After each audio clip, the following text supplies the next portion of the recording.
Now, what to expect from Russian leader Vladimir Putin's first visit to North Korea in over 2 decades? Let's turn to Stephen Noerper, the president of Asia Dialogue. Welcome back. Nice to be back with you. I have to ask you first, the question is, why now? Why is Putin making a trip to the north now?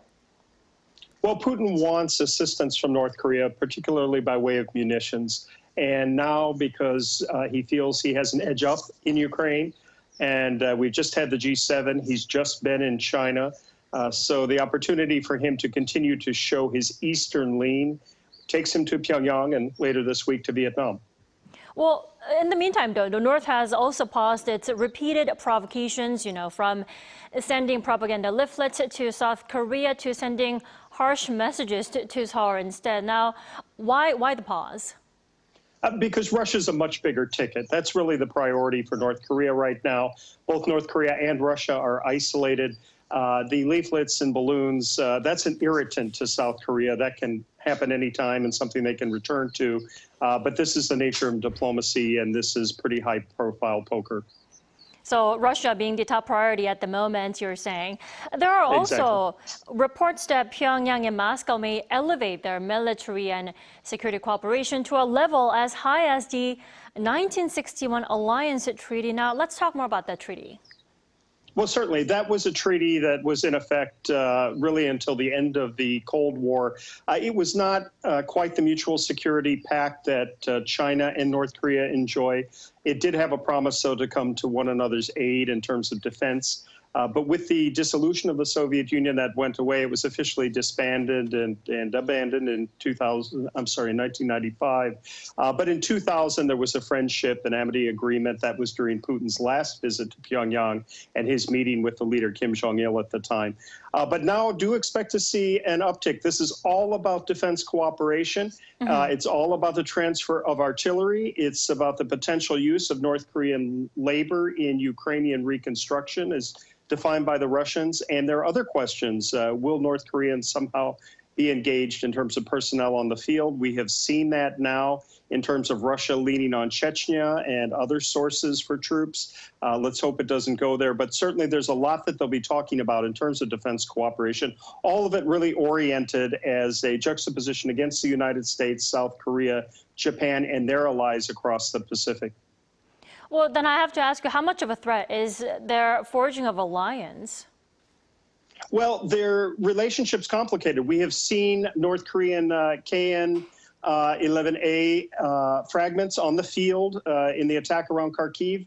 We know that they're causing injury in Ukraine. You're talking about a vast supply of munitions and artillery that are in the numbers of millions in terms of rounds. That's all very concerning to Western strategists.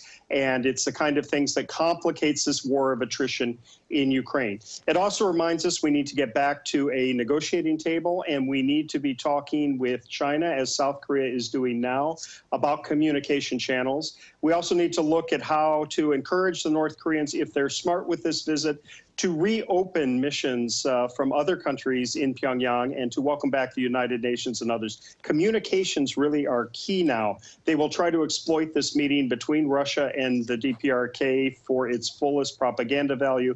But do remember that at the base of it, both are isolated, they're disadvantaged. They're the two most heavily sanctioned countries in the world right now. So they will be talking a bit about economics and economic channels, but most of this meeting will be about defense cooperation.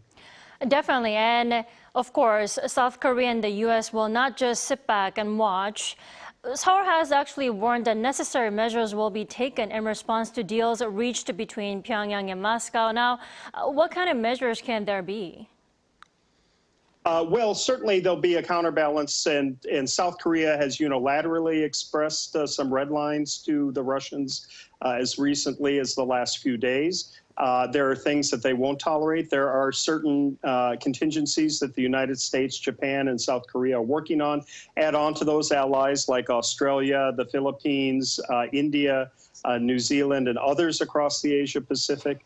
And it's very much a complex. The G7 has just as part of its statement expressed concern about Russia in the DPRK. So the international community is rightly concerned about this forging of defense cooperation and what it means in terms of complicating the war in Ukraine and introducing dangerous munitions on the field, and the idea of DPRK missiles and other inputs that would not be healthy, and certainly will prolong this war of attrition in Ukraine and back Russian aggression there.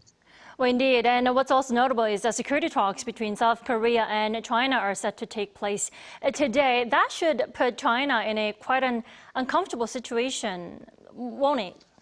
Well, perhaps uncomfortable, but I think it's an important point you're making, because China actually probably looks somewhat askance at this meeting between the DPRK and Russia. The agreements that you referenced in 1961, there was one with Russia. There was also one with China, as the DPRK played off at that time its two Cold War patrons. And certainly the Chinese are not going to want to see a strengthening of security relations between Russia and the DPRK. But it also reminds us that China has an important role to play in terms of mediation, in terms of information flows, in terms of communications. And ultimately, they do have greater influence over the DPRK than Russia does, though clearly Vladimir Putin is looking for as many friends in a world in which he is isolated as possible, Kim Jong-un and the DPRK regime being one. And so the meeting today will be increasingly important for South Korea-China relations. And let's hope that China is on board more in that, and not make the assumption that China will simply stand behind Russia in the DPRK, though their strategic interests right now are much more similar. They may actually be able to, at some point, play a more constructive role. Indeed. All right. Thank you so much, as always, for your insightful comments. We appreciate it. You have a wonderful day. Thank you. You as well.